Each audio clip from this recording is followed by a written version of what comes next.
My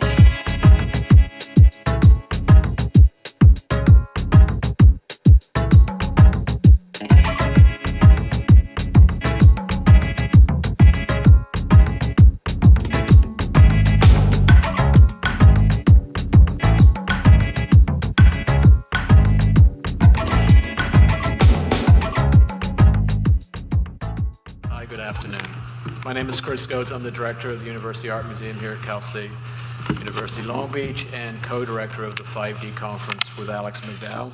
Alex unfortunately couldn't make it today. He's out in Montreal working on a new film. But just a couple of words of announcement before I turn it over to John Underkoffler, director of Oblong Industries, who will be moderating this afternoon's panel.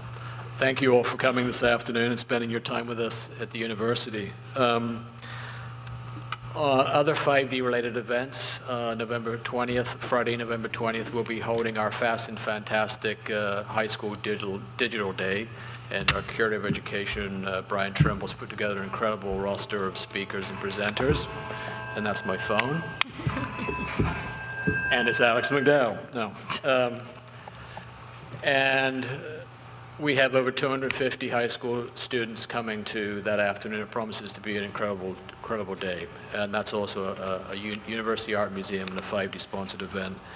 On December 3rd, Design is Change, another 5D sponsored panel will be taking place at the Hammond Museum at UCLA.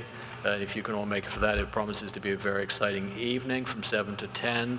That is the second in the Design is Change series. The first took place at MoMA in New York just a few weeks ago.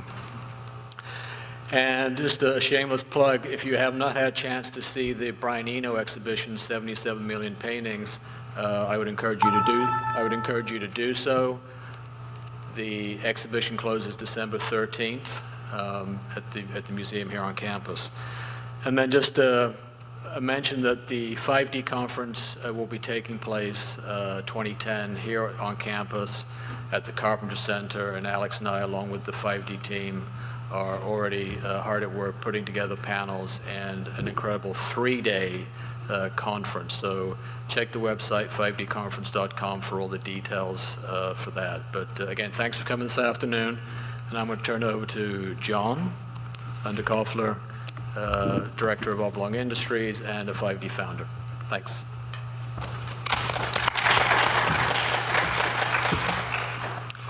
Thank you, Chris. Every important conversation begins with a confession, and mine here today is that I am radically unqualified to moderate this panel. I was realizing the other day as I was preparing that I'm a computer scientist and a user interface designer. So. And yet here I am, and I console myself with three things. One is that many decades ago I was a teaching assistant for a few semesters for Amar Bose's acoustics course at MIT. He's a great man, a great teacher, and a great inventor, so that's got to count for something. Two, I'm going to be an excellent surrogate for you, the audience, except for those of you who are in the sound biz. And three, and quite seriously, sound is a fascinating topic, and one of those, like, let's say, cinema, which admits sort of easy discussion among experts and lay people alike, because everyone is kind of an expert, at least at apprehending and understanding sound and listening.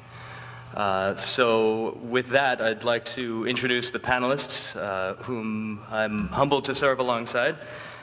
Starting on the end, we have Richard Cooper, who is a sound designer, a composer, a filmmaker, and a lecturer here at Cal State Long Beach.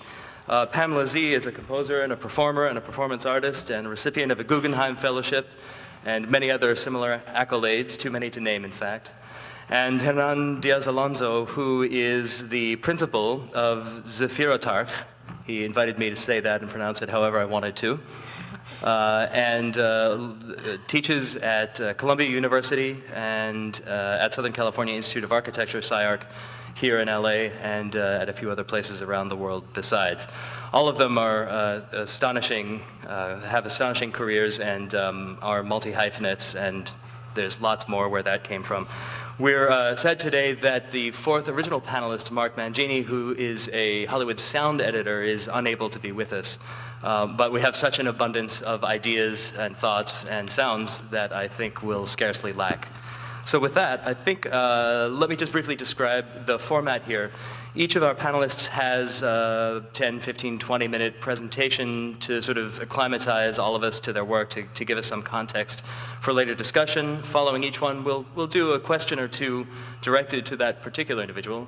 And then at the end, we'll open it up to discussion among all of us and invite you to ask questions and participate as well. So with that, if you're ready, Richard.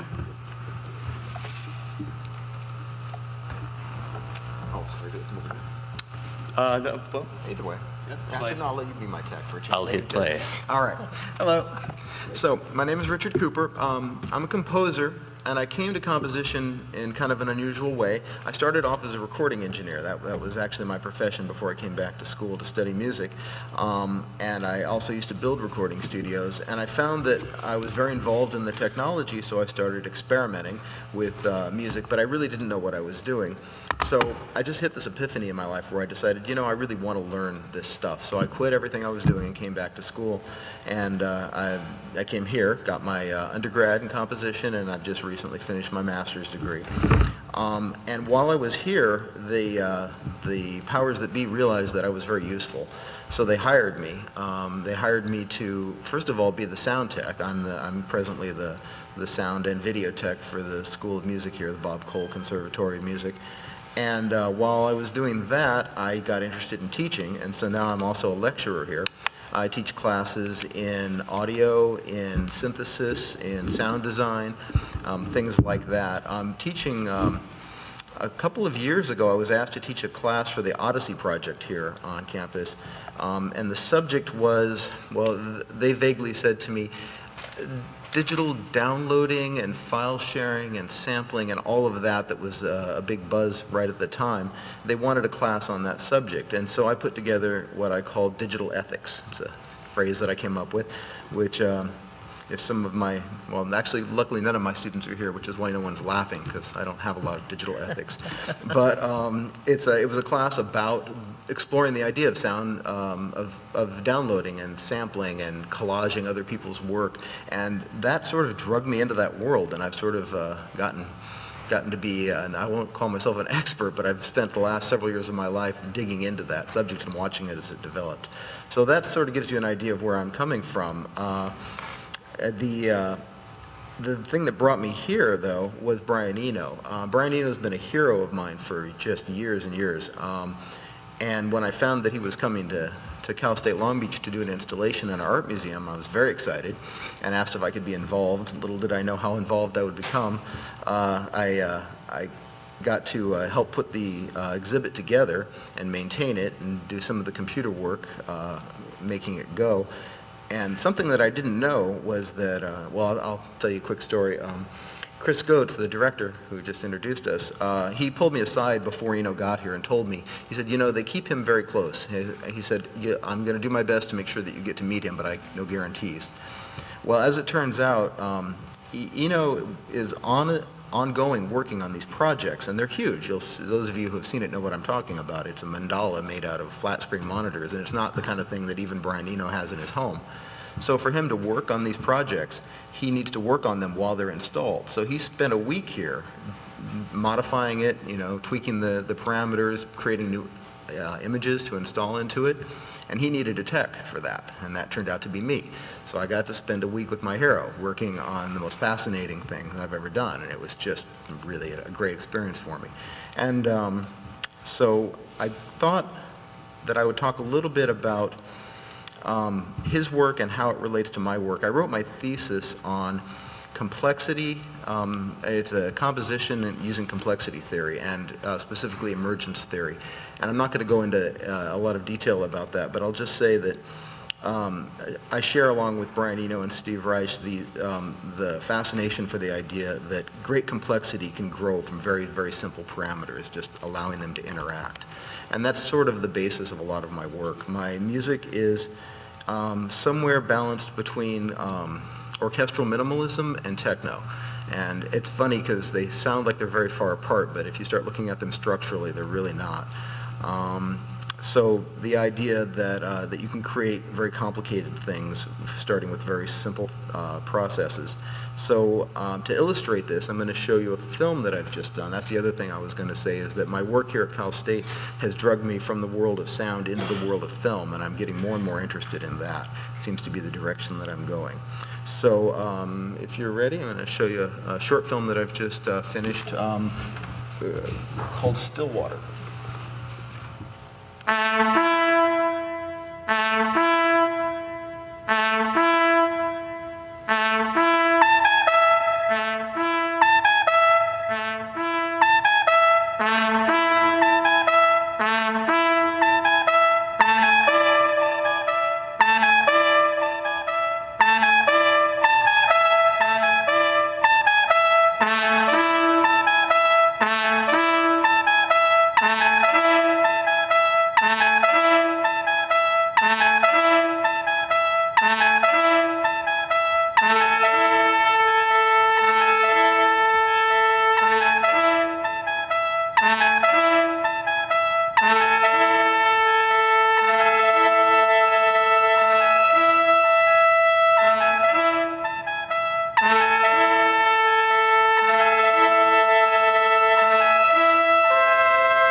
much.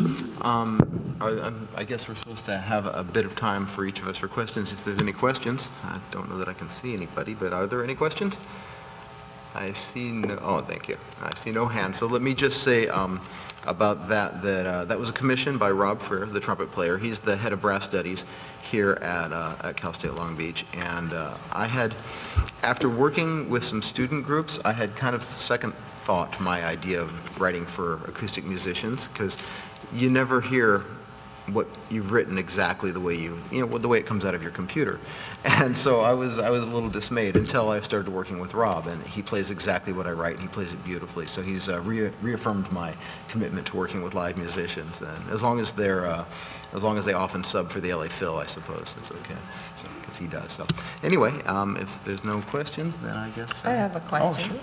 Oh, sure. So the film, the sonic result of what you did reminds me a lot of some of what I do with digital delays in real time.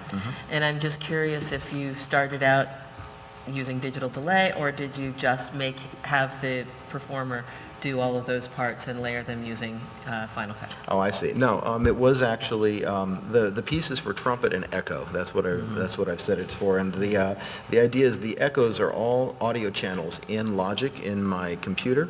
That there's short delays and medium delays and long delays, and then there's a click track that comes out of the computer into the performer's ear, and so he knows where he is, and he's just playing the score straight through, and all the stuff that you're hearing is coming back live. So he'll play a note and it'll come back and it'll come back again. And he says it's a frightening piece to perform, because if you crack even one little note, it's coming back many, many times, and you have to live with it. And I've heard him perform it 3 times now, and he's nailed it every time. So I'm really happy that worked out. But no, it's definitely all can be performed live. Can you talk a little bit about the visual strategy and the editing structure? Well, I wrote the piece based on all of these echoes, and then I had never originally decided to make a film of it. But I was just thinking about the analogy between audio and video, and thinking, well, I could do video echoes exactly the same way that I did the audio echoes. So I edited in Final Cut. I had the score right there, and I had the Logic session with the echoes, and if I had 8th note delays in the Logic session, then I would have 8th note delays for the video. So it was actually, it took a lot of work, but conceptually it was just taking the audio and moving it to video. Wow. It's beautiful. Thanks. Appreciate that. Okay. So what I'm going to do is just talk to you while I show you some video and audio excerpts of various things. I'm terrible. I can never make up my mind what to show, so I end up doing the combination plate. So I hope everybody's okay if your beans run a little bit into your rice and your okay. So my work is just to start this and have it a little bit quiet in the background here.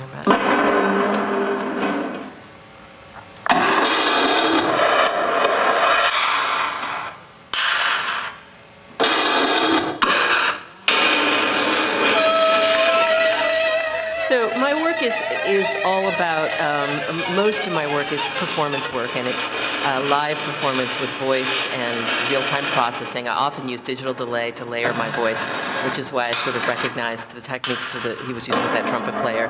And I often use MIDI controllers that involve gesture control. So at the very beginning of this video, you saw me triggering samples by making gestural movements. And that instrument that I'm using there is called the body synth. And the body synth is an instrument that involves electrode sensors, which I wear on my person. So I'm wearing generally, they're just like medical equipment, so it's really kind of like when you go to the hospital and they do your EKG, and I think I'll mute it so you can actually look at it again while I'm talking about it. When they're doing your EKG and there's something that is measuring the amount of electricity that's being generated by your body. So I'm wearing these on various muscles, and it's measuring the amount of electricity that's being generated by the effort from those muscles, and then I'm sending that as MIDI information to the computer. So that's one of the instruments I like to use. I also, since the mid-'80s, I've been using processing, a lot of which is digital delay, but all kinds of other types of processing, including some granular synthesis and reverb and all other things. And this is another little example of me performing live. This is a much more recent video.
Sounds like there's a little bit of distortion in the system, so I'm turning down a little bit. But this is another gesture controller that I use that uses ultrasound.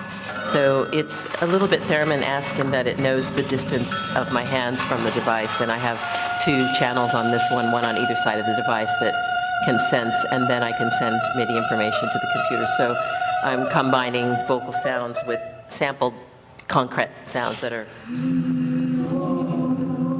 and so forth. So I've been doing live performances with voice and electronics for many years, as I mentioned, and in more recent years I've done some more large-scale performance works that involve a lot of projected image, and at first working with video collaborators and more recently making my own video. There's a piece that I did in, excuse me. I'm going to pause that for a minute. There's a piece that I did a few years back called Voci, and this is sort of a piece that's a bunch of little vignettes all about the human voice, and I'll just show you a little bit of that. I'm showing you this little 30-second action. Excuse me a second.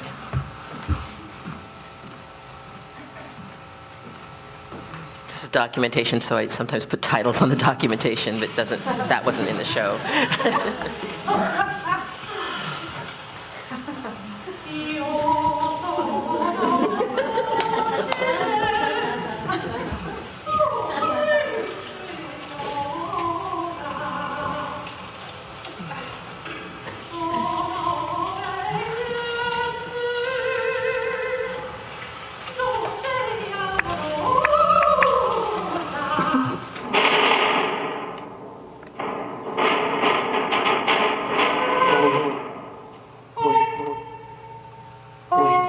In this section, ladies and gentlemen, at this time, please turn your cell phones on. For my listening pleasure, the audience will now perform K-Type, a work in 2 movements for voices and cellular telephones. Please listen closely to my instructions. On my signal, you will dial the cell phone number written on your screen. If your phone rings, allow it to continue ringing until you believe the voicemail is about to kick in. At that time, answer the phone, and in your loudest cell phone voice, please say the following. Hello, I'm sorry, I can't talk right now. I'm attending a performance. Gotta go, bye.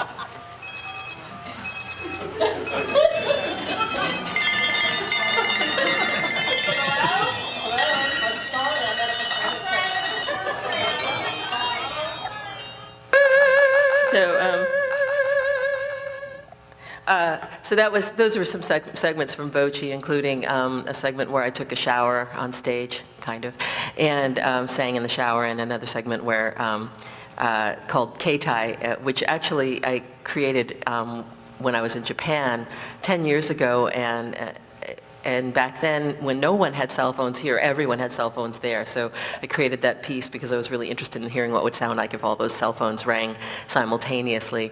So there was a score that was little pieces of paper, some were pink and some were green, and I just basically divided the hall in half and put green sheets of paper on one half and pink on the other, and they were instructed to write their cell phone number on those pieces of paper, and then at intermission, they were collected and redistributed to the other half of the room. So that's how that piece worked. In addition to a lot of the performance work that I've been doing, I also have a lot of installation work. More recently, I've been doing more and more of that. And so I'm just going to show you my last two little excerpts I'm going to give you here are some things from exhibitions that I've done. This one, and again, there's titles on this because it's actually a sample video that I send to people, but this is called Sonic Gestures, and it was created for a space in San Francisco called Recombinant Media Labs, which had, you know, the titles are telling you this, but I'll tell you anyway. It had 10 channels of video projected in sort of a 360-degree configuration. So the room was 36 by 24, and I just created sort of a composited, so you can see it, even though you're not in that room, what it looks like in that room. And these are very, very slowed gestures so that the sounds that come from them are very low. Some of them were really quite boomy in the subwoofers there because these are very, very extremely slowed down hand claps. And then there was other things that I did with speeding up and slowing down gestures and sounds. But you can kind of see what it would look like if you were standing in that room, and then there'd be some of these behind you as well. And it just kind of goes completely 360 around. And sometimes I edit it so that the images would cross these different screens so that you would have, for example, a 36-foot long arm at times. And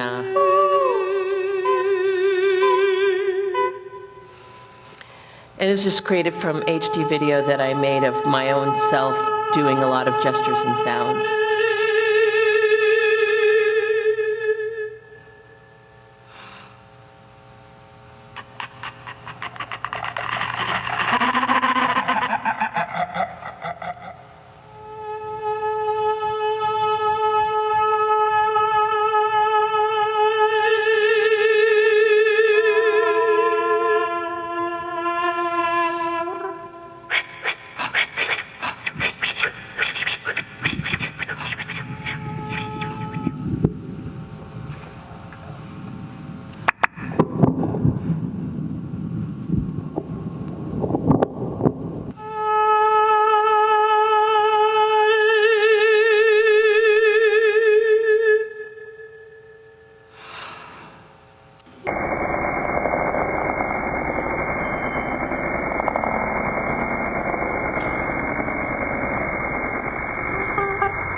http://www.due-to-high-call-volume_extremely long &-stick equals, you might want to write this down, comma, all one word, plus sideways frowny face, colon, open parentheses. Unknown character, comma, triple forte, / @ caret greater than memory dash access m dash PPC system failure invalid name failure at least character waiting for _ remote debugger connection. So I'm going to just show you one other little excerpt here, which is from an exhibition that is ending in a few days. It's at the University Art Museum in Chico, and it's called, I've lost my mouse. Is it over here on the screen? Where is it? Oh, there it is. This is a piece I just mounted. It's an older piece, but it's but all the little segments of it have never been mounted as a full gallery. So it's just my first kind of solo exhibition with a full gallery. So there's this section that has these little grammar books. And these little grammar books are, there's a little French grammar and a Portuguese grammar, and they're all like little cloth-bound books with speakers mounted on them. And if you stand in between them, you hear this little quadraphonic sort of language lessons. And then it's going to pan around, and you'll see this is QWERTY, which is these rolling typewriter keys that I have voiced the sounds of each of the letters. These sound domes each have stereo 2-channel pieces in them, and then this is a piece with 3 tape loops, and each one has got one word on it, and those words are each looping at a slightly different length, so that the sentence keeps, changing from I can see to can I see to see I can, and so on and so forth. And then it has video looping above it.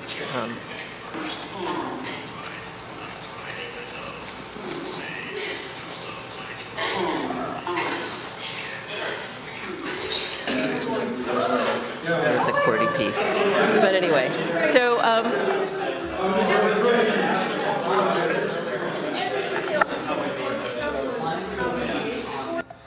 in any case, so that's just a very quick kind of messy sampling of a lot of the work that I've done over the years and am doing.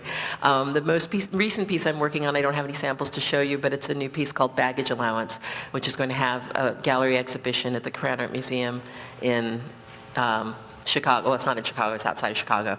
And it's also going to have a full evening performance piece that'll be like intermedia performance at Theater Artaud in San Francisco and at the Kitchen in New York. And so that all opens and premieres in all those different forms next year, 2010. So anyway, thank you.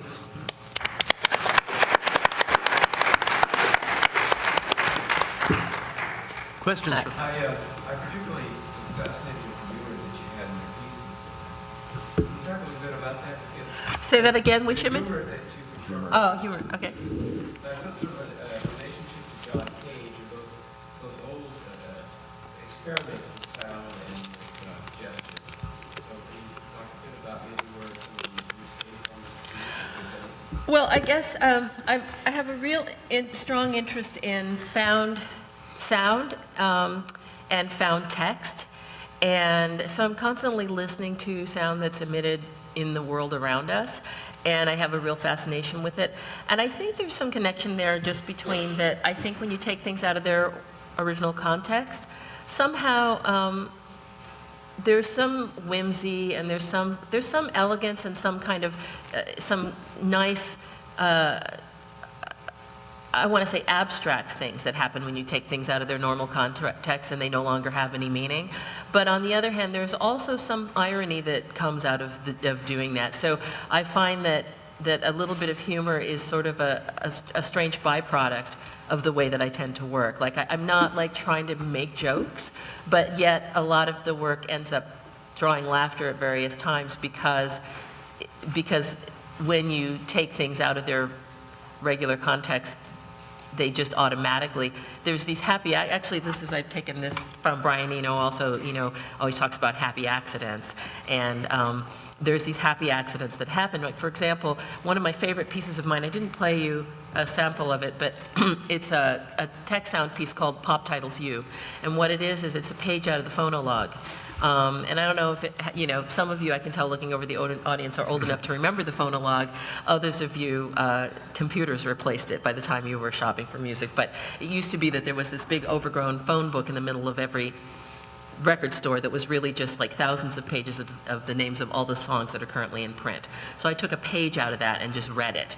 And it happened to be from the section of the alphabet that all of the song titles were starting with the word you. And it was amazing to me, the juxtapositions. Whenever I perform that piece, people think that it's a piece of poetry that I wrote. And they hear stories in it, and they laugh at the way things sort of line up. There's a couple of odd things that happened that I couldn't have planned. Like, I have another track in the studio version where I'm reading all these song titles, and then underneath of it, you're hearing this whispering, which is me reading the names of the artists who perform the songs. And a lot of people don't pick up on that, but some strange things happen. Like, for example, there was one song that was by Johnny Cash, and then there was another song by Tom Petty right before it, so it ends up going, Petty, And then there was another one that was like a Marvin Gaye, and then there was a George Strait, and so all these kinds of things happen that I don't even plan, and they make these funny little humorous moments that just because of the taking something out of its regular context, what happens to it. So I guess that's sort of my take on, in a way, why humor sometimes crops up in my work. Rick? Is there any aspect of narrative or storytelling in your work, or is it all in terms of the sort of abstract? There's a lot of storytelling in it, but it's in little bursts and episodes. Even when I do full evening pieces, I often will put them on some kind of overarching theme. Like my first big full-scale performance work was called Parts of Speech, and I showed you this audio installation, sound and video installation, but that piece actually started out, well, it actually started out as a sound piece that was a half-hour commissioned by New American Radio and for radio. So it was a radio piece, and then it went on to become this large-scale performance piece. But what it was even though it was a full evening, it was just a bunch of little vignettes, and they're all really like between 3 and 7 minutes long. And so I just hung everything on the subject of language.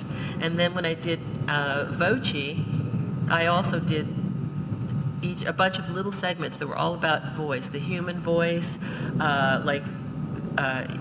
metaphors for voice, all kinds of things about voice and about voice accents, about, I had one section that was about vocal profiling.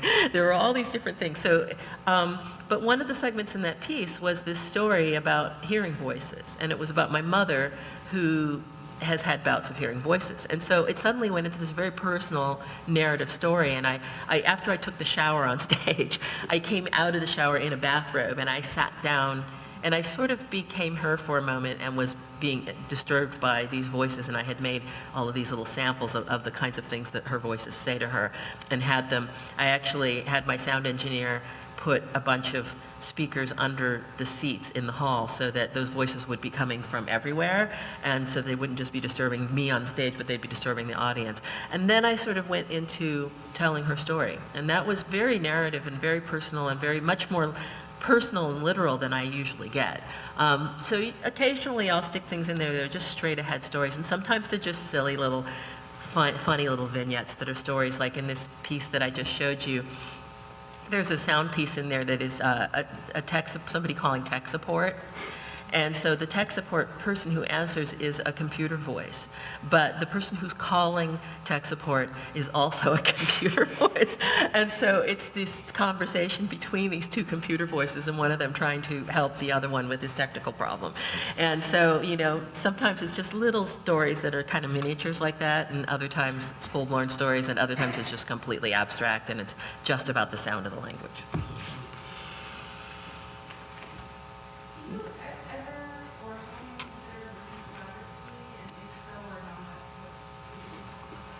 I have worked collaboratively. There's a couple of video artists, they're video installation artists named Gene Finley and John Muse, who, when I first started doing these sort of large-scale performance works with a lot of projected video, I actually worked with them on creating the video. And it was amazing to work with them because I've been such a solo artist for so long that it's really hard for me to delegate things, and it's hard for me not to do everything myself, and that's still hard. But I guess the short answer is that I like to collaborate when I meet another artist who I click so much with, that their vision seems so connected to my vision that I can trust them.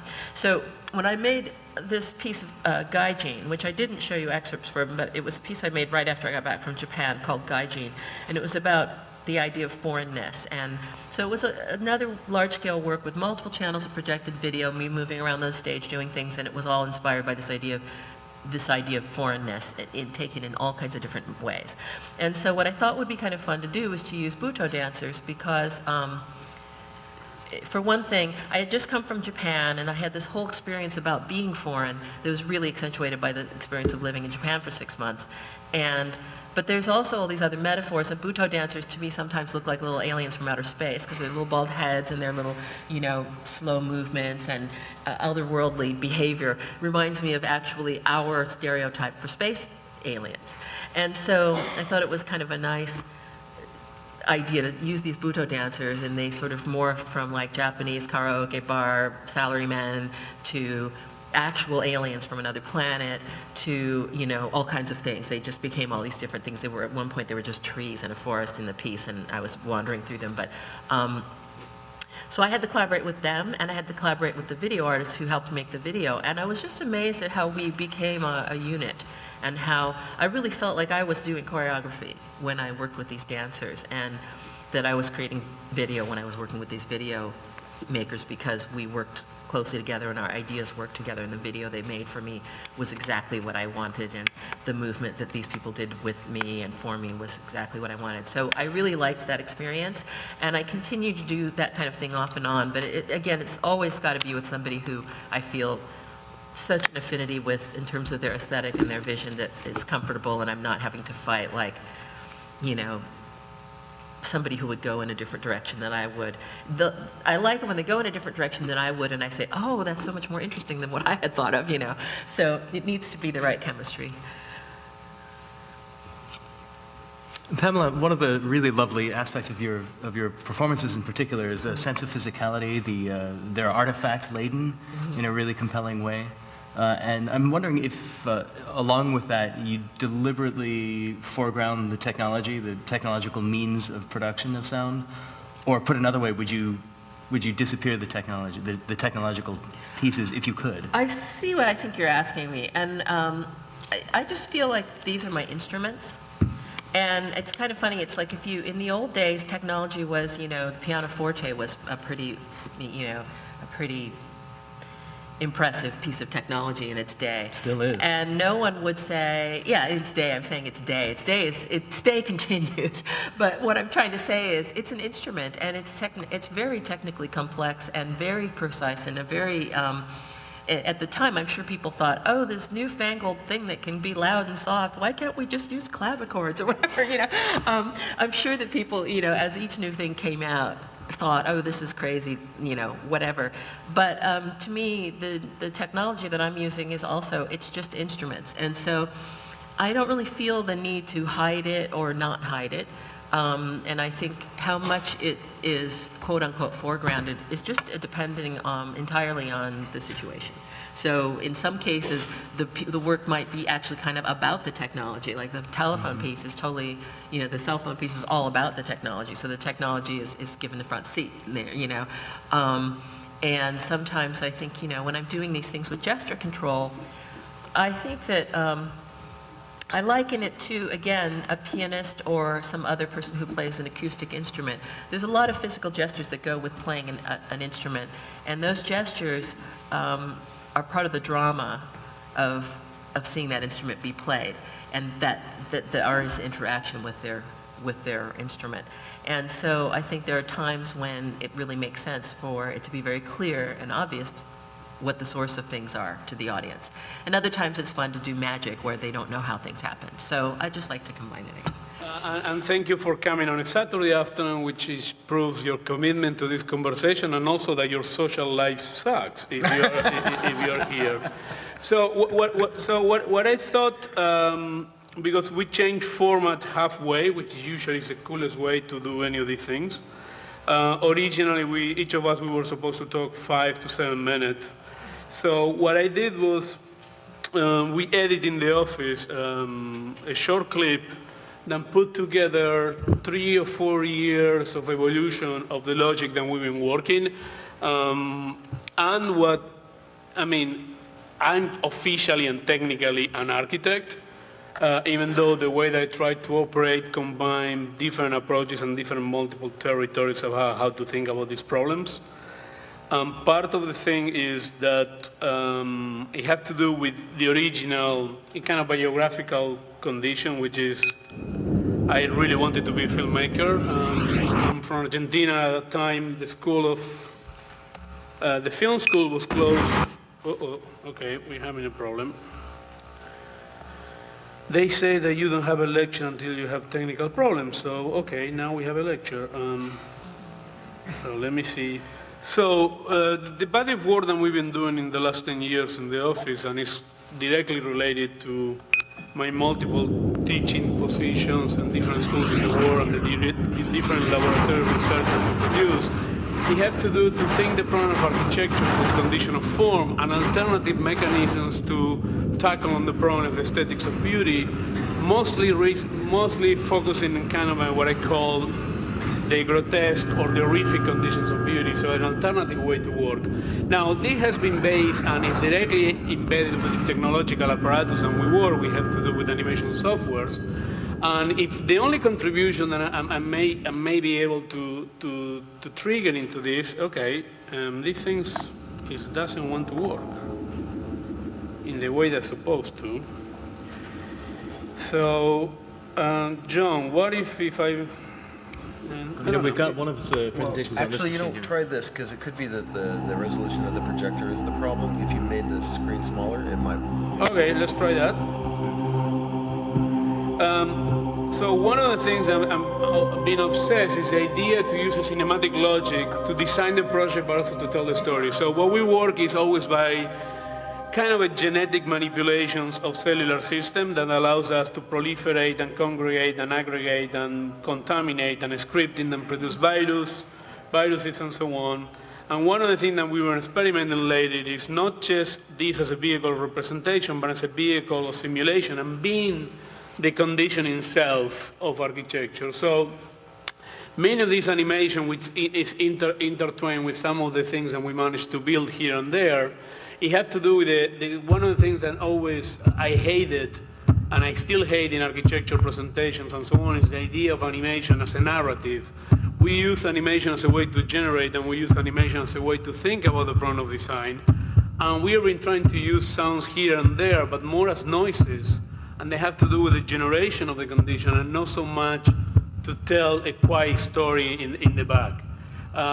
But the other thing which I was thinking on my way back, on my way here from Los Angeles, was that the other thing that I find that we do every time in the work, we always try to isolate the projects from any sense of background and of what I will call visual noise. And there is a kind of an ambition in relation to that. We have to do with kind of an extreme silence quality that the work needs to have to really operate in terms of the effective quality that we're looking for it. So again, it's kind of an interesting thing, because when I see it through my student presentations, to the presentation of my students, they cannot resist to also always use music and then animation and so on. They cannot resist the idea of silence, what they're showing of their work, and they need to it. But on the other hand, I think they have to do with what I will call the geometrical noise, that the extreme excessive formal vocabulary that we're trying to produce, they start to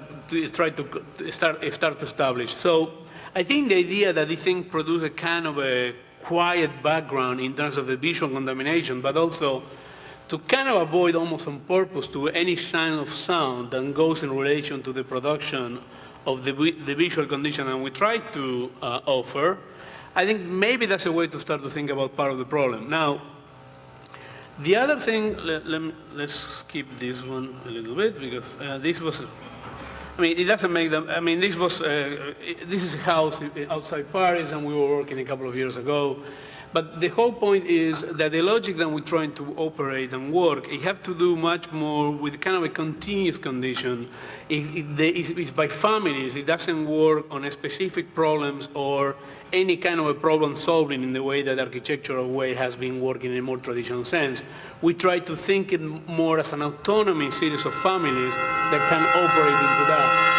So what we work operates between architecture, product design, art, installations in museum. This was part of a show that we did at the Max Center in Vienna a year and a half ago, and was an idea to produce a series of objects that they have the capacity to tell the story of the whole evolution of the formal behavior without ever becoming anything. So part of those elements and part of that condition of cellular aggregation is the idea that already some people refer in their presentation what they're called happy accidents.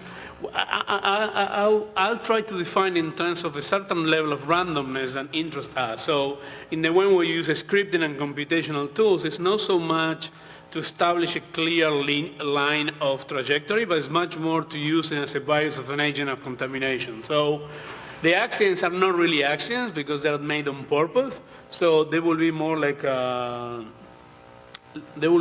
chemical weapons than accidents in the way that any kind of illness will happen. So part of how the evolution of the species evolved and so on, it had to do with their own internal logic. So the first project I showed you was a project that we did 4 years ago. This one is the one that we did last year for the Hammer Museum for an exhibition on John London, invite 4 architects. Each of us, we had to add a 30% to one of the famous houses of John London. We got the chemosphere. So basically what we were doing, we were developing a system of growth of geometry and cellular behavior based on cancerous tools, because the chemosphere house is a house that appears in James Bond movies and usually is the house of the bad guy, but we thought that it didn't look bad enough anymore in this time and age, so we decided to add like a 30% prosthetics of chambers of torture, stuff like that, to make a really evil house. But all those things, again, it always have like a cinematic logic to it, but not in the sense of a script, of the writing script, but more like a visual sequence. I'm a big fan of really popcorn movies as for inspiration. Like most of architects are interested in Antonioni, movies like La Jetée or Fellini or Tarkovsky or even Kubrick, which I really love their work. But for inspiration, I'm much more interested in movies like Pitch Black or Hollow Man, or in other words, the shittier the movie, more interesting is to us image-wise. But what is interesting also is the shittier the movie, more compelling visually. And there's something about our work which is a little bit like that. So in a way, it's like porn. It's like you know it when you see it and you see it when you know it, right? But I like porn of the 70s more than the current porn. When porn of the 70s were trying to simulate that was a real film. So you will have like 20% of sex and 80% of really bad movies. But it was an excuse to get to the sex. So what we do with our work is a little bit like that. We are interested in that kind of part, that the real, the form, and the aesthetics and the effect hit you in the face, and everything else is an excuse to build that 20%. But as I said, lately, and again, since we got invited to be part of this conversation, and we started to think, really the truth is architecture doesn't really think much in terms of sound as a vehicle as a part of integral of the design, except when it goes to acoustics and stuff like that. But in terms of the noise that you produce, and every project that you produce is kind of interesting how the people react and what is the affected quality. So those pictures of those spiders that I'm showing the MAC in Vienna, it was incredibly interesting how the people would walk incredibly quiet into the gallery.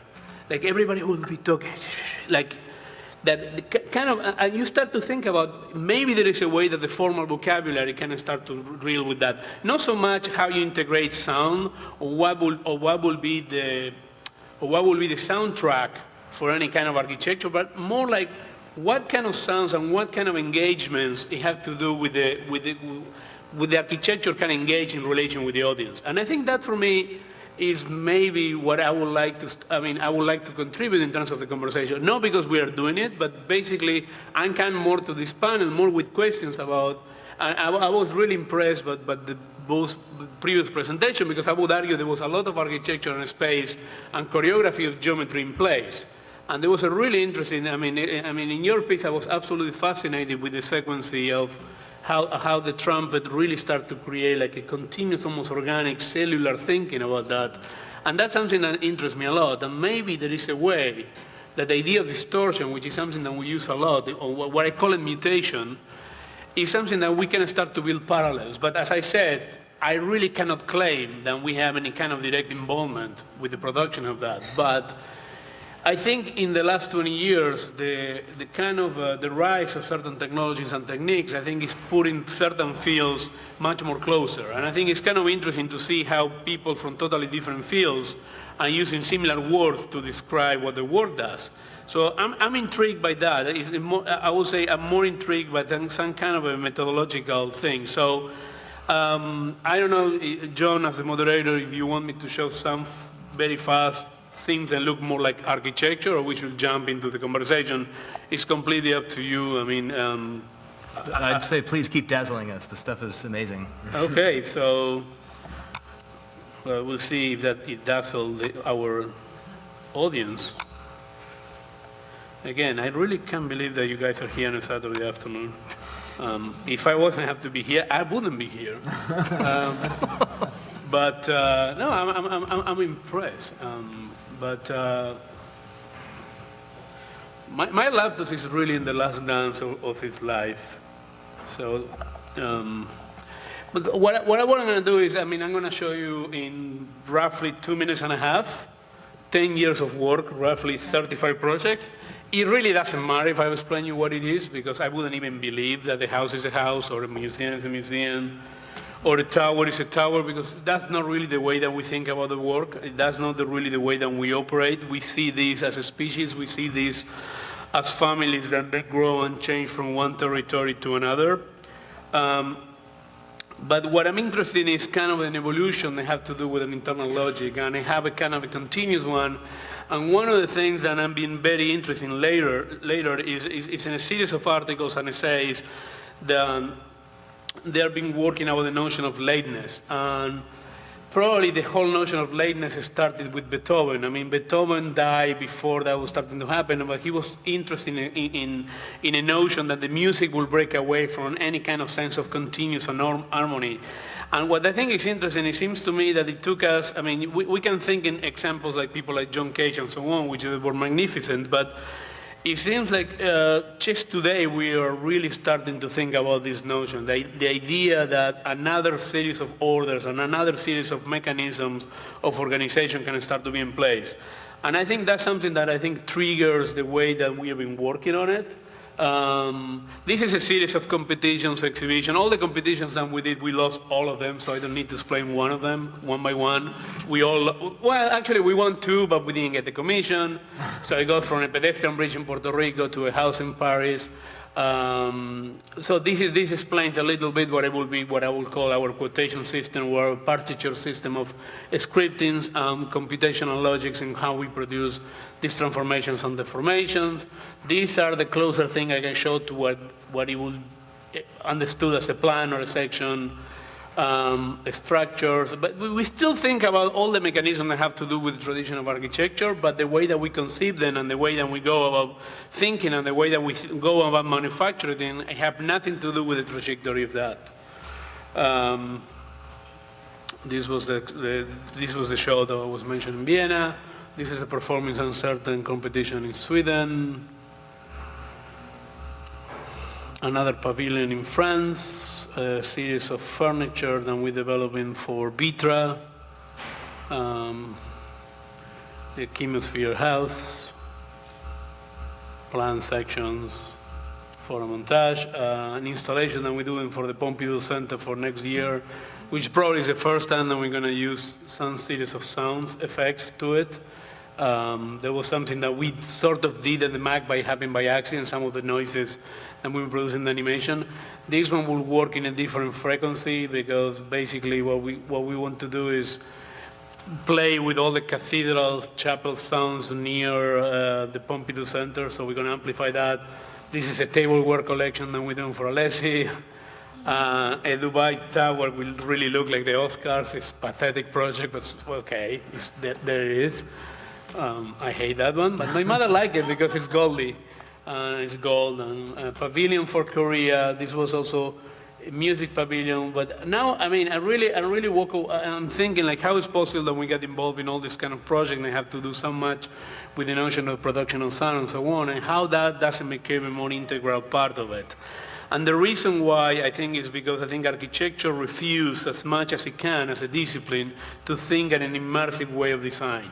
We still think, we know, I'm talking about we in terms of the discipline, not necessarily that we do that, but we still think in architecture so much as a kind of a problem solving and a kind of a mechanism of objects, instead to understand them more like a life experience that you go through. And I think that's part of the condition, but it seems to me that it's going to be the natural next stage that really we need. I think architecture is going to need to reflect and how, if we are interested to produce this kind of a organic way of growth and cellular behavior, then we're going to need to start to incorporate every aspect of it, all the senses that come to it. Because I was thinking also in terms of the smell, right? How you remember certain buildings because the way that they smell, because the noise that they produce and the echoes and so on. And always that is kind of a byproduct of whatever else that you were doing, but maybe there is a way, this is another Alessi collection that we do it based on Dead Ringers, the Cronenberg movie, which I always like it, but anyway. So part of the problem for me is again, I think for me what the contribution could be to the conversation today is not so much what we're doing in relation to it, is how us as a discipline, architecture, should be thinking about this notion of sound as part of the natural evolution of the next steps and the world to go, because it's something that I think architecture has denied for almost all existence. That being said, it still happens in any case, but anyway, those are my 2 cents into this mess. A lot more than 2. What is the material? Depends on which project, it's not every project. This one, honestly, we never went that far because this was a competition, so it was kind of a 2 phases competition. So the first phase is mostly a design idea. So some competitions and some projects require more specification from the get-go. Some of them are more, probably wouldn't be in the family of either aluminum, titanium panels, or metal structure, mostly. But it's not specifically one material or another because we never got there. But some of the exhibitions were plastic composites and other ones are fiberglass. I'm not really a material geek. I'm not an architect with interest in necessarily material. For me, materials is more like an afterthought, and work a lot in collaboration with a firm based in Kentucky, with the work with the Toyota robotics department, and they come with multiple proposals how we can do things, and I'll pick the one I like the most. I think if you think too much in materials, I think it limited the way that you think about things. Or maybe in chess is not that good with it, but one or the other. Let me follow a brief line of inquiry here that I hope isn't offensive. Although if it is offensive and we get into a fight, then that's entertaining. But it seems to me that, well, so if we take a look at at visual arts, there was an important moment. It's generally attributed to the birth of photography, which is that painting becomes suddenly untethered from reality. It no longer has to be representational. And is it fair to say, would you say, that your architecture is non-representational? Yes, I mean, I think one of the critical shifts, architecture is slow. And that's why I think all the people we are architects, we are not that smart. If we were smarter, we would be doing something else. But I really think that architecture doesn't require a lot of intelligence. Footnote. But going into that, I think what I'm saying is in the last 20 years has been a lot of critical shift in architecture, but probably in the other disciplines happened 40 years ago. But architecture always takes a little bit longer. Which is, I think, one of the critical shifts is the transformation from the representational model to the simulation model. And I think when you move into a simulation model, you can liberate your way of thinking about the problem of representation. Now, this thing, it could be a building in San Sebastian, but also it is what it is in their own terms. Already, yeah. And it's their own film, and there is their own thing. So I think probably that was never different. I mean, my always sense is like if we take like Palladio, which is a quintessential great Renaissance architect. The reason why all architects love Palladio is because his drawings, not really his buildings. His buildings are really actually not that compelling when you go there. His drawings were, the story that the drawings tell of what the building could be is much more interesting. So I really think that great architecture through history always is sort of non-representational, always has been. So in that sense, I don't think that what I do is that new. But I will totally agree with you that at least it's one of the obsessions that he has, that he's always obsessed to don't being representational. Yeah. It may be an intellectual decision, it may be the frustration that we don't have enough clients, so the things became the life on their own. But I think it's one of the fundamental shifts in the last 20 years within the discipline. Yes. Yeah, and it's a critical moment of transition for any art form, and it seems that architecture is one of those that's taken a long time. At least now there's a spectrum instead of a single point. I mean, next to your stuff, Levius Woods looks like a garden shed or something, you know? Sure. I mean, Levius... And his stuff is great. Yeah, Levius is a good friend, but... I mean, yeah, it's but it's just, you know, the idea that you're extending the continuum well past where it had ever been before. But I think that's an ethical responsibility for anybody who practices in any creative discipline. I think you have to have that ethical attitude. It's an ethical attitude to me, not a moral attitude, but an ethical attitude that you have to understand what is the lineage that your work belongs to and how you can push it and move it forward. And I think these two guys do that in their own fields too. Absolutely. So can we talk just a little bit about synesthesia? It seems that that's something that an aspect shared among all three works that we've seen is this sort of deliberate mixing of the senses. Synesthesia is as a medical condition, is when you taste smells and you hear visions and you see sounds and so forth. And there's I've been interested ever since I was a tiny child and read The Phantom Toll Booth. Do you know that one? If you haven't read it, rent a child and read it to them. It's fantastic, even as an adult. But there's a sequence in which the protagonist, this young boy named Milo, is in a bizarre kingdom, and sound has been removed from the air through whatever means, and has been made manifest physically, so that when he claps his hands, crisp white sheets of paper emanate, and tubas playing become these giant fluffy cotton balls, and it's a sort of vivid and accurate or sort of evocative depiction of synesthesia. And for people who have this as a medical condition, it's sort of unavoidable and is either a gift or a curse. But I've always been interested also in what we could call assisted synesthesia. So for people who don't have the gift or curse of it themselves, it seems that you can be helped along. And all of your works have that quality. Yeah, it's interesting you pick that up. I'm just fascinated by the idea of synesthesia, and I feel really gypped that I'm not synesthetic. See? Rip off. Yeah, but that's what drugs are for. So, something I wanted to say, just as a quote, unfortunately I don't remember where I first heard it, but the idea that architecture is frozen music, or that music is liquid architecture. The two seem, when you dig into the structure of them, they seem to have a lot in common. They seem to be the two forms of art that use symmetry probably the most, or lack of symmetry in some cases, or moving against it. But yeah, I really like the idea of mixing media.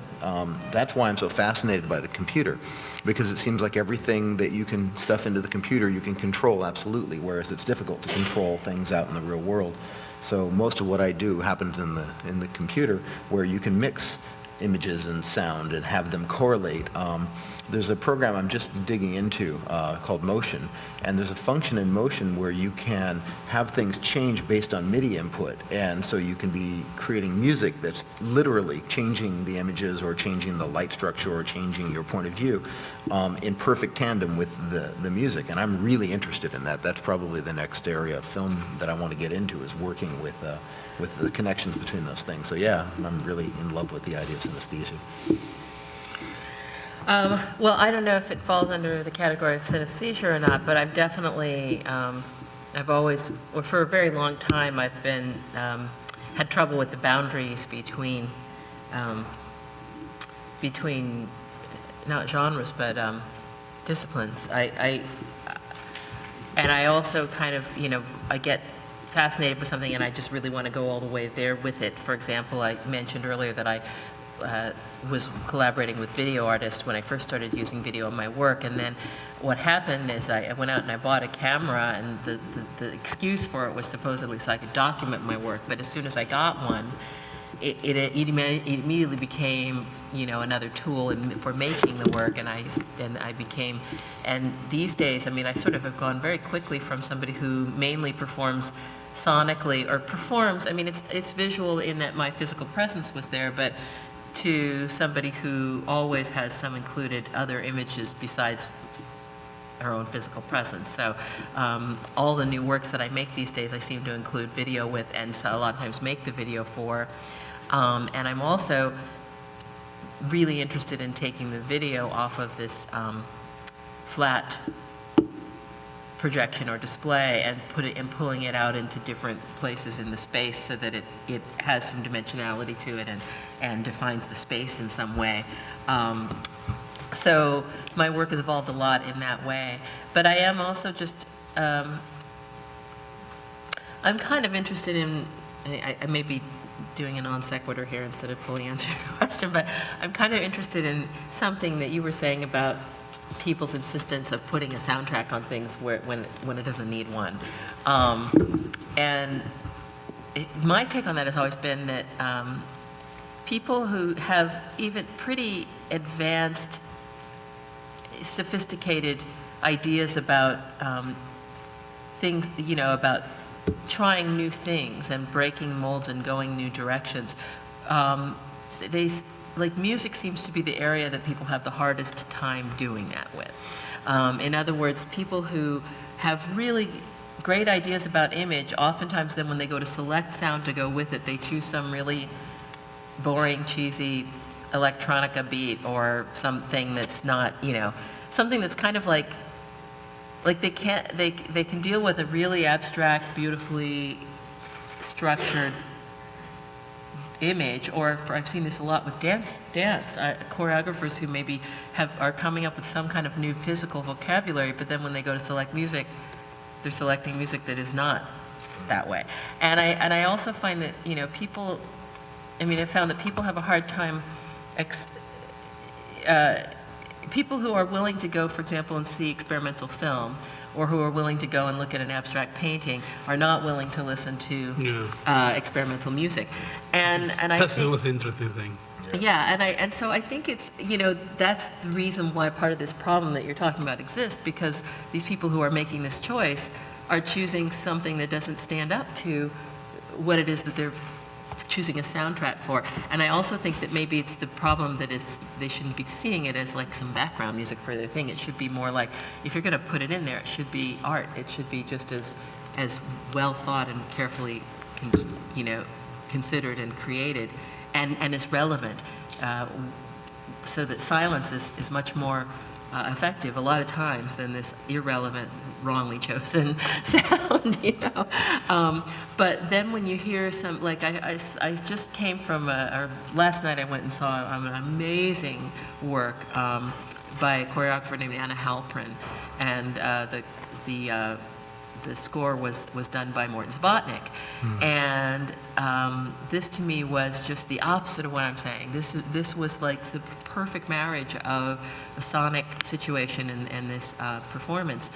Morton made a soundtrack that was, if you went out and asked the people that I was trying to ask where the art museum was today on campus, and none of them had heard of it or even knew there was one, if you asked any of them, they wouldn't think that this sound was music that went with this dance piece. But it was this amazing score that was just little tiny fragments of sound and a lot of space in between them, and with this very elegant, at first very slow-moving piece with these 6 dancers on stage. And so I think that if the sound is well considered, then, you know, it's a very different thing. There is, I guess I just don't see the line between those things as long as all of those elements are well considered and well crafted. Is there a missing sonic literacy? Yeah. You know, could this be taught? Well, there's a field that's emerging now called sound art, which happens in museums, not in concert halls.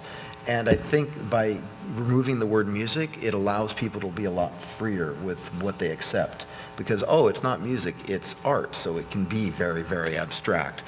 But as soon as you call it music, it has to be something that they recognize as music.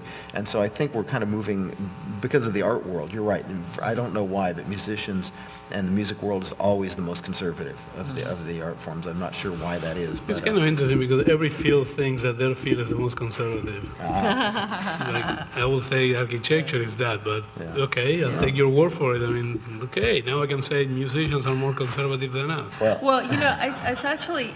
That's worth a trip to Long Beach. I'm not saying necessarily that musicians are conservative. What No, I understand. I understand. What you I'm mean. saying is that people in general are more conservative where music is concerned. People who are not necessarily musicians and people who are not necessarily artists oftentimes, or people who are artists but in different fields, whatever, I think are conservative where music is concerned. That I think is changing some. But there is some stuff that is kind of like, there's some, you know, masters that they all remain the slaves of, and one of those is beat. and the other ones are harmony and melody, and it's kind of like there are all these elements of, and you were saying, sound art is emerging now. Well, sound art has been a field that's existed for a very long time, but then there's also been artists who, have believed that that the line between what's being called sound art and what is music doesn't exist, and that all of it is music. Like Cage believed it was all music. But I totally understand why a lot of practitioners of sound art don't want to be called musicians, or they don't want their work to be called music, and it's for exactly that reason. And my theory is that music is so personal to every single person, even people who think they don't like music. Everybody has these really, really strong opinions about music and what it's supposed to do and what it means in their life, and they've had them all their lives. And so you're fighting against that. People don't have that strong of opinion about what a painting is supposed to do, unless they're a painter. People don't have that strong of opinion about what a dance performance is supposed to be, but what music is supposed to be, ever since people were born, they already have it, the problem with music and architecture is memory. Yeah. People, I mean, in architecture, when people ask you, well, why people still, I always tell my students a simple thing. It's kind of a weird thing that you go to a meeting with somebody, the guy will have the last iPhone, the last laptop, cool furniture in their office, walk out into Toyota Prius or whatever car, and then go to a Victorian house in the suburbia. So what's wrong with the picture? And I don't have the perfect answer, because if not, I will have more clients than what I have. But what I learned is, or what I gathered was that architecture is associated with some kind of a memory from childhood, either the house of your neighbor or the house of your parents or your grandfather or something. And I think music is a little bit the problem, because I consider myself a pretty radical guy, and I go to listen, some of my musician friends, let's go and listen to this. I'm very open to listen to anything and everything. But at the end of the day, when I want to listen and feel happy about it, I still want to listen to the Rolling Stones. So I became conservative myself, because it's associated to my teenager childhood. My mother got me my first record when I was 4 years was Black and Blue of the Rolling Stones. So for me, it's associated with all that. Well, what and I think those are difficult to overcome. So I remember when I started to listen, which I'm a huge jazz fan. And the first time I heard Stellar Regions of Coltrane, I was probably 17, and I thought, what the fuck is this? But there was a girl that I wanted to, whatever, and she was into Coltrane, so I said, okay, I have to force myself to get into this, and then I love it. So there is this idea that architecture and music is kind of a background to your life. And it's not, and the painting, you will never think painting as background in your life. Painting, you go to the museum, or cost a fortune, or whatever, there is a whole aura that comes to it. But music, you turn on the radio, or CD, or iPhone, or whatever. Our architecture is, like we are here, we are inside very shitty architecture, and still we can have a great conversation. It's like background for most of the people. Well, and I think that's part of the problem. It's a little bit like food too. It's like people have to eat food every day, and they may not consider themselves a foodie or really interested in food, but at the end of the day, they want the food that tastes comfortable and right to them. And if they were forced to go and be on some retreat where you had to eat like some kind of special cuisine every day, after a while they'd be like, I want my burger, or I want my mac and cheese, or I want my tofu, and whatever it is that is comfort food for them that they grew up with, they want. And I think music is like that. It's really knitted into their life in a way that they need it to be comfortable. So they're resistant to anything that uses the word music if it doesn't fit their real primal feeling of what music, what music is supposed to do for them. There's this phenomena that I've realized, that people fixate on the music that they listen to right around the time they get out of high school and the first 2 or 3 years of college. Whether it's classical, whether it's ska, whatever it is that you're into at that time, that's what you consider good music for the rest of your life. Not everybody does that, but that seems to be a pattern I've seen. I give it up to 30. I think until 30, you're willing to accept new music into your life. After 30, it's like you cannot give up.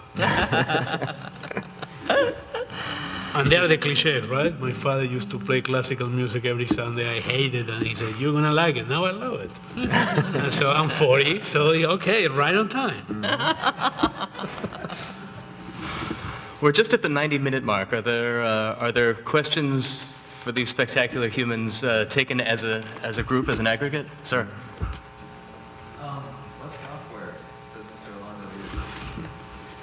The one that has the Indian name of Latin America I cannot mention because we are switching platform. So MAYA. Well, Right. you're switching from that or to that? No, we are switching of an upgrade, so we are like in the middle of black hole, so we are not completely legal for these two ones. I understand. So I don't want to be on the record now because Autodesk bought it now. So it's yeah, but it's not only that; it's a combination of that's the primary one we use. We design with animation softwares, which actually is not so uncommon right now with many architecture firms. And then we use multiple software for the production of construction documents and all that. And the animations, the typical, whatever the guys in the office feel more comfortable. Some of them use Final Cut, some other them use Premiere, whatever they feel comfortable. But I'm not so much into it. But this is yes, that animation software with the Latin American Indian name.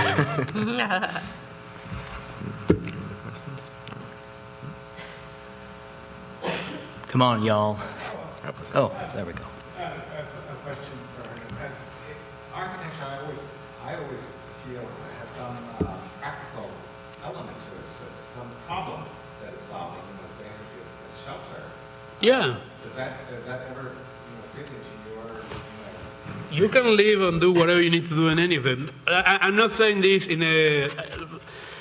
Let me put it this way. I was educated, as I said, I'm 40 years old. I started architecture when I was 18 in Argentina. In Argentina, it's more like Europe. It's not like here. At 18, you choose what you're going to be for the rest of your life. Architect, engineer, musician, whatever. It's not like an overall college education. No. So I have 6 years of hardcore modernism, form follow function thing. So because I don't talk about that or I don't mention because it doesn't interest me to discuss the work in those terms, that doesn't mean that that's not present because for me it comes natural like breathing. So all the projects work at that level. I mean, all of them. I'm not the guy who works in an abstract way. All the projects I show you very quick today, they all were a competition or a client commission. Somebody give us a program, amount of square footage, things that we need to put, they all have bathroom and stairs, all those things. It's just, I don't find that interesting to discuss the value what architecture does because, and this I can prove it very easily, nobody in the room will remember the architecture that they like because how it works in functional terms. You like it or you remember it because other values. So it has all those conditions, but it doesn't, I don't think that those are the interesting ones to discuss why architecture is made in the way that it's made or what are the ambitions that you want to do. That being said, I think you have to solve those problems. And there are many of my colleagues, like he mentioned before, Levius Booth, which I'm a big fan of his work. Levius always chose to operate outside. I mean, he always did drawings, exhibitions, so on. He never did one competition. He never tried to work with a client because he thinks that the only way to do true architecture is to isolate yourself. I'm not like that. We are always in the trenches with clients, with budget. I mean, that doesn't mean that we get them, but we try and to work on it because I think architecture cannot exist as an abstract art. I don't think architecture is an art. I think artistic quality is a big part of architecture, but it's not just that. But I don't think it's that different than this, you know? Like when Steve Jobs and his people came with this is a phone, but it's way more, I mean, the iPhone is not successful because it's a better phone than other ones. It's successful because it connects with you at another level and brings other things to the table. And he will never discuss that in terms of the efficiency of the technicality, even though technically it's probably one of the best machines available. But when you listen to any of the people explaining, they don't explain it to you that. They're talking about the touch, the feeling, your personal relation. So it's not that different than that, but the truth is what we do is closer to this than what they do. I mean, we rely on that. I mean, it's different than... I mean, you can generate your own ideas. Of course, then you need to find somebody who pay for it later and so on. But you can work abstractly in your studio, in your house, and so on. As an architect, I cannot think like that. I cannot operate like that. If it is not a problem that was posed to us, I cannot work on it. I cannot say, oh, I'm going to do a house. I can't, because those 6 years of hardcore modernist fascist education that I got. I'm Argentino, so I'm a little bit fascist, like every Argentina is. So even though it doesn't look like, yeah, we try to solve those problems, but in a different way, I try to give you something else. Like, if everybody can afford it, everybody would prefer to have a Ferrari to a Honda Civic, right? And both of them, they do exactly the same. They have four wheels, they take you from one point to another, but if you drive a Ferrari, well, you get more excited, right? So it's the same. I mean, it's not that different. But I'm thinking though, there's a fence to cover a mediocre house, like Gary has done. Yes. And once I asked Frank Gary, and he said, I don't have money for normal people, like to go and buy from Home Depot. You know, something. Yeah. Well, that was a long time ago. Then he got a lot of money going and all that. But how much yours to manufacture for normal poor people? Well, the truth is, still there is a big gap in the cost of manufacturing this and let's say the common market value, but the gap is getting closer. Just to give you an example, one of the installations that we did in 2001, milling machine, which is a very stupid rotor that form wood or foam or whatever, at that time it was $2,000 a 6x4 panel. Today it costs $200 8 years after. So I will say within the next 10 years, all this kind of a custom-made whatever is not going to be that far from a Home Depot usual. We are not there yet, it's true. It's true that any of the Frank Gehry or Zaha Hadid building costs the double than any other architect will. It's true.